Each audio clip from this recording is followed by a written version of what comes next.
Estimados alumnos de la Universidad Nacional de Cuyo, Facultad de Ciencias Económicas, soy el profesor licenciado Emiliano Dueñas, profesor adjunto de las cátedras Tecnología y la Información 1 y 2. En este pequeño video tutorial crearemos, mediante la herramienta DB Browser, una tabla en esta base de datos, ¿sí? Nosotros ya hemos descargado y hemos instalado la herramienta. DB Browser, como sabemos, es una herramienta que nos permite conectarnos a muchas bases de datos, pero principalmente a las bases de datos tipo SQLite. Todos sabemos que SQLite es una herramienta gratuita, es una base de datos gratuita que podemos descargar e instalar en nuestra computadora, servidor, etc. Y podemos administrarla desde el propio SQLite o usando el DB Browser de SQLite. Una herramienta muy cómoda, muy interactiva y que por ahí nos allana un poquito el camino de trabajo con respecto a trabajar directamente con SQL, ¿sí? En mi visión particular de la herramienta me parece muy cómoda, por ahí podría ser un poquito más práctica, podría ser un poquito más amigable todavía, pero es bastante útil, bastante cómoda. En este caso vamos solamente a crear una tabla, ¿sí? Y vamos a guardar la base de datos. En este caso vamos a crear la base de datos, ¿sí? La vamos a guardar en el escritorio, le vamos a poner un nombre descriptivo. Muchas veces, estimado alumno, ustedes saben que no van a estar trabajando siempre creando base de datos. Lo más factible es que ustedes trabajen en una organización que ya tenga los sistemas y tenga sus bases de datos organizadas, cargadas, etcétera, pero está piola que manejen estas herramientas y sobre todo que sepan cómo se crea una tabla, cómo se configura, etcétera. Vamos a poner DB facultad, ¿sí? Nosotros vamos a emular en este caso un simple sistemita de préstamos de una biblioteca donde vamos a tener ¿cómo se llama? 3 tablitas. Bueno, la guardamos y se nos abre esta ventana. Nosotros vamos a emular un poquito lo que sería la entrega de préstamos de la biblioteca de la facultad, de un colegio, de una escuela, de una universidad, ¿sí? No lo que podría ser los datos de una biblioteca pública, ¿sí? Pero son similares. En este caso vamos a crear la tabla alumnos.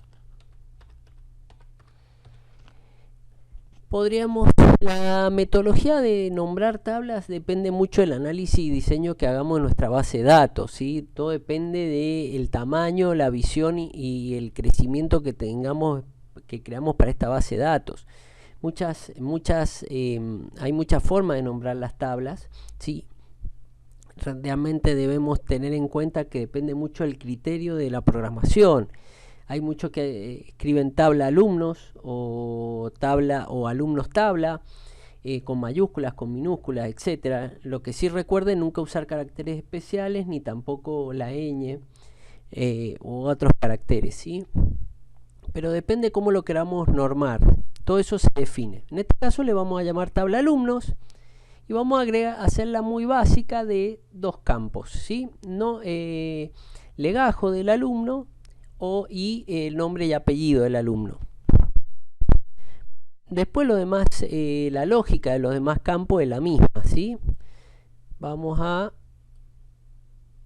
cargar, vamos a crear esta tabla. Vamos a crear el primer campo. El primer campo, en la parte de field, vamos a escribir legajo. Debemos entender que estamos referenciando a la tabla de alumnos, por consiguiente es legajo, se sobreentiende que es el legajo del alumno. Va a ser del tipo integer, o sea, int, entero. Tenemos también texto y demás opciones, numéricos, real, blob, etc. Lo vamos a dejar como integer, que es un número entero sin decimales. Nos encontramos con la primera opción, que es NN, en este caso es no nulo.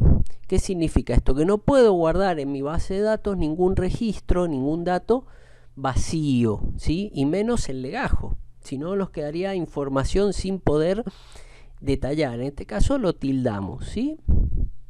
Después tenemos la PK, que es la primary key, la clave principal. obviamente cada tabla debe llevar una primary key y siempre, como decimos, lo lógico es que sea un número, un dato numérico. En este caso el legajo va a ser la primary key. Vamos a I, que es autoincremental. En este caso, autoincremental significa que cada vez que ingresemos un registro en esta tabla, va a buscar el último número y le va a sumar 1. ¿Sí? Hay base de datos que esta parte la tienen mucho más aceitada, otras que no. SQLite bastante bien en este sentido. Y lo vamos a tildar porque no queremos. También el autoincremental nos permite no equivocarnos y no ponerle al mismo alumno el mismo legajo. ¿Sí? U es único. Le vamos a poner único, o sea que no hayan dos legajos repetidos. En la creación de la tabla hay que tener mucho cuidado cuando hagamos una tabla que nace en base a la relación, ¿sí? Por defecto es cuando queremos que empiece con algún valor, pero como es autoincremental no nos lo habilita, chequeado también. Y comparación depende si queremos que tenga otro formato, ¿sí? Clave foránea, esto lo vamos a ver en otras tablas, que es cuando tenemos una tabla que se genera en base a otras tablas, ¿sí? Salen por lo general de una relación, ¿sí? De uno a uno o de uno a muchos.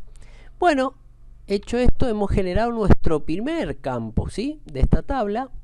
Como vemos aquí abajo también tenemos la sentencia SQL. Por lo general yo suelo copiarlas y guardarlas en un Word, porque muchas veces puede ser interesante cuando queremos replicar esto en otra estructura. Bueno, vamos a generar nuestro segundo campo en esta tabla. En este caso el campo va a ser nombre y apellido. No estoy con el micrófono, no puedo escribir tanto, por lo cual lo voy a dejar así. NIA, pero debería escribirse nombre y apellido, o nombre y otro campo apellido, etcétera. Eso depende mucho, insisto, de cómo se va a trabajar con las herramientas. Obviamente, nombre y apellido no puede ser integer, no puede ser un número, por eso le vamos a poner texto, ¿sí? Las mismas preguntas de recién. NN, no, tiene que ser, sí, no podemos guardar un legajo que no tenga un nombre.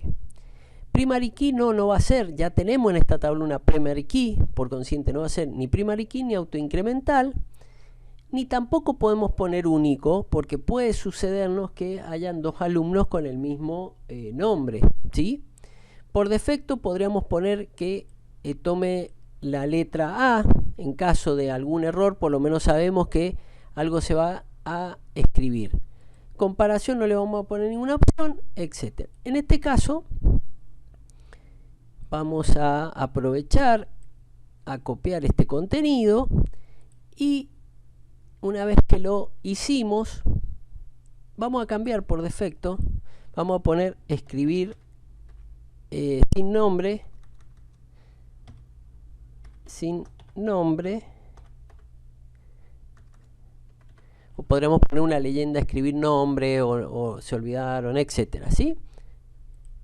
Como vemos se actualiza. Es muy importante, como siempre, que diseñemos en papel las tablas, que las discutamos, que las charlemos antes de hacerlas. Porque una vez que creamos una tabla, es medio engorroso irla modificando sobre la marcha y ni hablar cuando ya empezamos a cargarle datos. Podemos generar una inconsistencia en la base de datos que haga que los datos nos den información basura.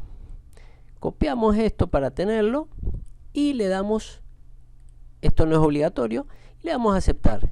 En este momento, en nuestra base de datos, que se llama DB Facultad, tenemos dos tablas, SQLite, que viene por defecto, y la tabla alumnos. Bueno, estimados alumnos de la Universidad Nacional de Cuyo, Facultad de Ciencias Económicas, soy el profesor licenciado Emiliano Dueña, profesor adjunto de la cátedra T1 y T2. Me despido de usted y espero que este video tutorial le haya sido de mucha ayuda.